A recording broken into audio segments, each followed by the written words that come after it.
Hi అండి. నమస్తే. నేను శ్రీలత పొరంకిస్ కిచెన్ ఛానల్‌కి స్వాగతం.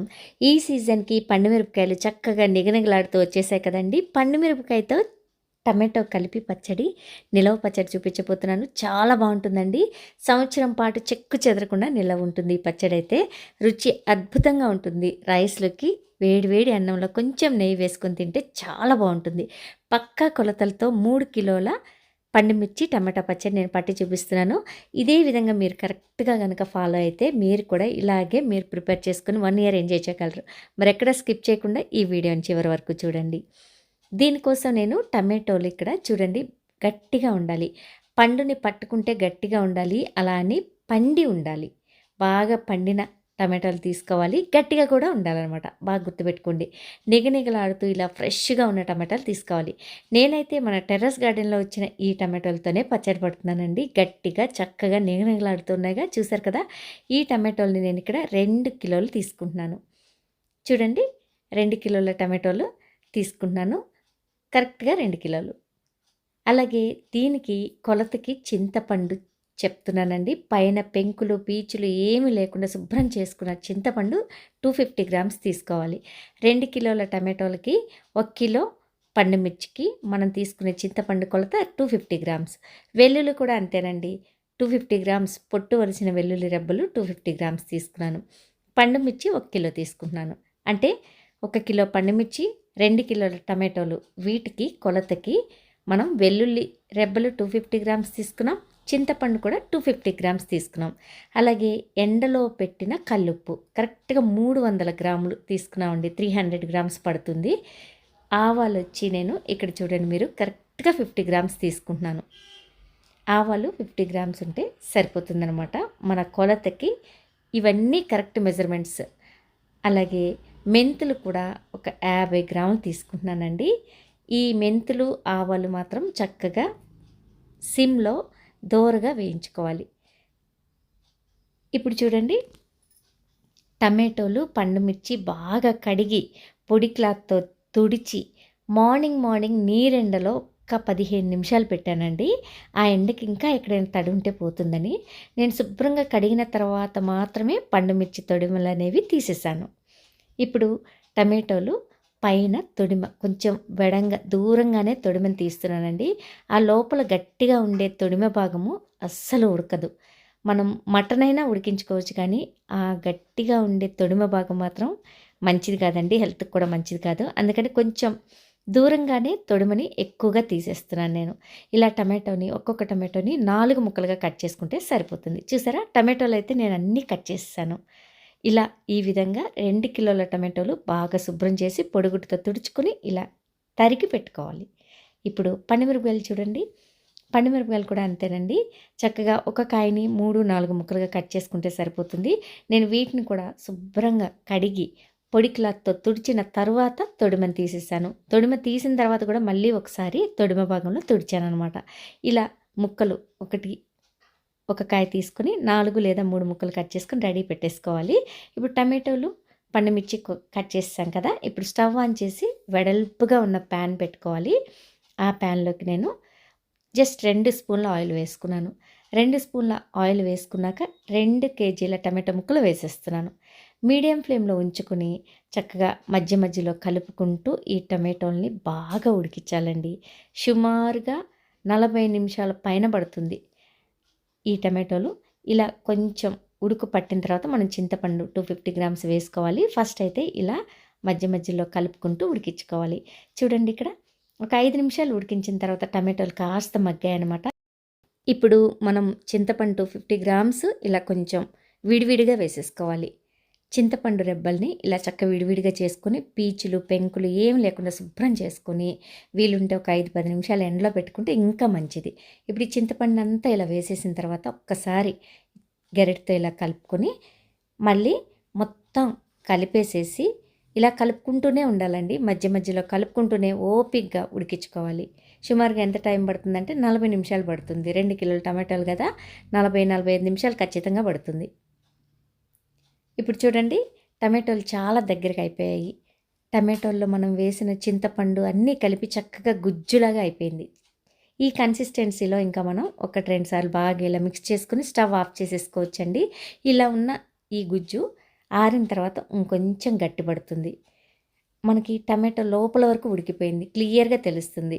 దాదాపుగా నాకైతే 50 మినిట్స్ పట్టిందండి ఇప్పటివరకు టైము. 50 మినిట్స్ పాటు కుక్ చేసిన తర్వాత నేను స్టవ్ ఆఫ్ చేశాను. ఇది పూర్తిగా చల్లారాలి. ఈలోపు మనం ఆవాలు, మెంతులు వేయించేసుకుందాం.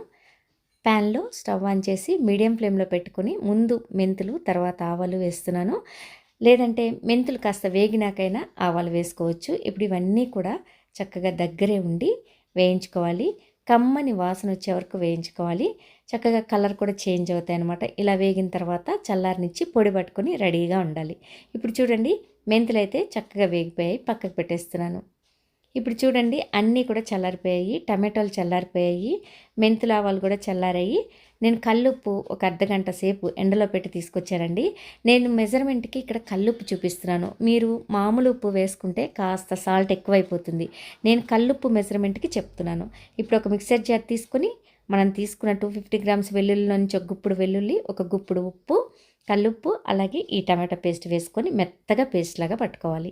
చూసారా, ఇలా ఒక వెడల్పాటి బేషన్, ఎక్కడ కూడా తడి ఉండకూడదండి. మనం ఈ ప్రాసెస్ స్టార్ట్ చేసిన దగ్గర నుంచి బౌల్స్ కానీ, గరిటెలు కానీ, మన చేతులు కానీ పొడిగా ఉండాలి.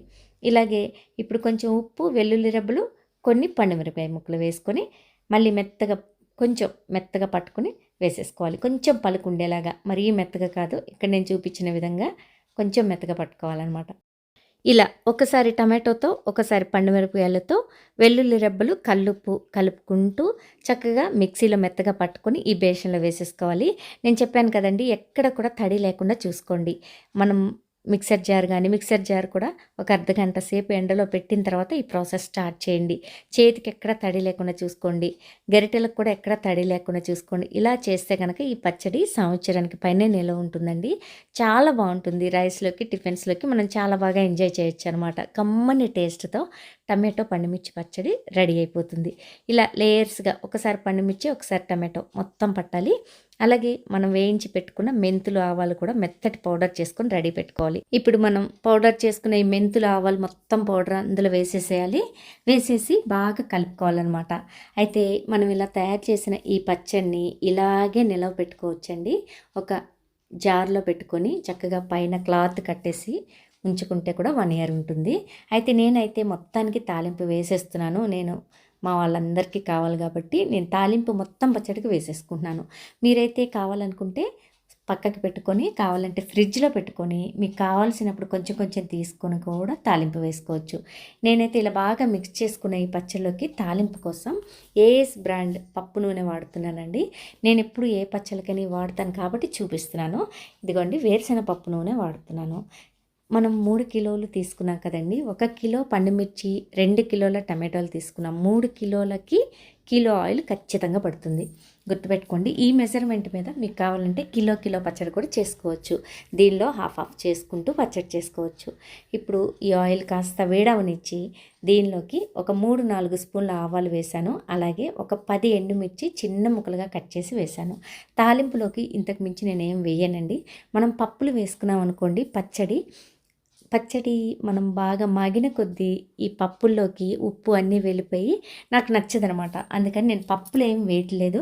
ఓన్లీ ఆవాలు, ఎండుమిర్చి, కాస్త పసుపు 1 స్పూన్ వేసాను, ఇంగువ వేసుకున్నాను 1 స్పూను, అంతే. ఇప్పుడు స్టవ్ ఆఫ్ చేసేసాను. ఆ వేడికే చక్కగా ఎండుమిరపకాయలు అన్నీ కూడా వేగిపోతాయి. ఇప్పుడు ఈ నూనె పూర్తిగా చల్లారిపోయింది. చూడండి, నేను మీకు పట్టుకొని చూపిస్తున్నాను. ఇలా చల్లారిపోయిన తర్వాత మాత్రమే మనం పచ్చడిలో కలుపుకోవాలి. పచ్చడి నిలవ పెట్టుకోవాలి కాబట్టి కొంచెం కూడా ఆయిల్లో వేడి అనేది ఉండకూడదు. ఇప్పుడు మనం ఈ పోపు అంతా, ఆయిల్ అంతా కూడా ఈ పచ్చడిలో వేసేసుకొని బాగా మిక్స్ చేసుకొని ఒక రోజంతా ఇలా ఉంచేసేయండి. ఇదే బౌల్లో ఉంచేసి ఒక రోజంతా బాగా మాగుతుంది. ఆ తర్వాత మీరు గ్లాస్ జార్కి ఎత్తి పెట్టుకున్నారనుకోండి, 1 ఇయర్ నిల్వ ఉంటుంది. మీకు ఏమైనా డౌట్ ఉంటే 2-3 బాటిల్లో పెట్టుకొని ఫ్రిడ్జ్లో పెట్టేసుకోండి. అస్సలు చెక్కు చెదరదు. మనం ఫ్రిడ్జ్లో పెట్టుకుంటే 1 ఇయర్ కాదండి, అసలు చాలా కాలం నిల్వ ఉంటుంది. పచ్చడి చాలా బాగుంటుంది. మనం ఇందులో పండుమిర్చి వాడాం కాబట్టి కమ్మని టేస్ట్తో వేడివేడి అన్నంలోకి చాలా బాగుంటుంది. అలాగే టిఫిన్స్లో కూడా తినచ్చు. మీరు కూడా కావాలంటే ట్రై చేయండి ఒకసారి, మీకు కూడా ఖచ్చితంగా నచ్చి తీరుతుందండి. నా స్టైల్లో మెజర్మెంట్స్ పక్కగా చూపించాను కదా నేను, అలాగే చేసుకోండి. ఉప్పు విషయంలో మాత్రం నేను కల్లుప్పు వాడాను. కల్లుప్పు నేను 300 గ్రామ్స్ వేసాను కాబట్టి సరిపోయింది. మీరు అదే మామూలు ఉప్పు 300 గ్రామ్స్ వేస్తే ఎక్కువైపోతుంది. ఇది ఒక్కటి గుర్తుపెట్టుకోండి. కల్లుప్పు మాత్రమే వాడండి నిలవ పచ్చళ్ళకి. ఎప్పుడు కూడా పచ్చళ్ళు చాలా బాగుంటాయి, ఎక్కువ కాలం నిలవ ఉంటాయి. అదే మీరు మామూలు ఉప్పు వాడుకోవాలంటే కొంచెం తగ్గించుకుని వేసుకోవాల్సి ఉంటుంది. బాగా గమనించండి ఈ ఒక్క విషయం. అలాగే ఈ పచ్చడి కనుక మీకు నచ్చితే మీరు కూడా ట్రై చేయండి. ఈ వీడియో కనుక మీకు నచ్చితే పోరంకిస్ కిచెన్ ఛానల్ని తప్పకుండా సబ్స్క్రైబ్ చేసుకోవడానికి ప్రయత్నించండి. లైక్ చేయండి, షేర్ చేయండి, తెలిసిన వారికి షేర్ చేయండి. Thank you.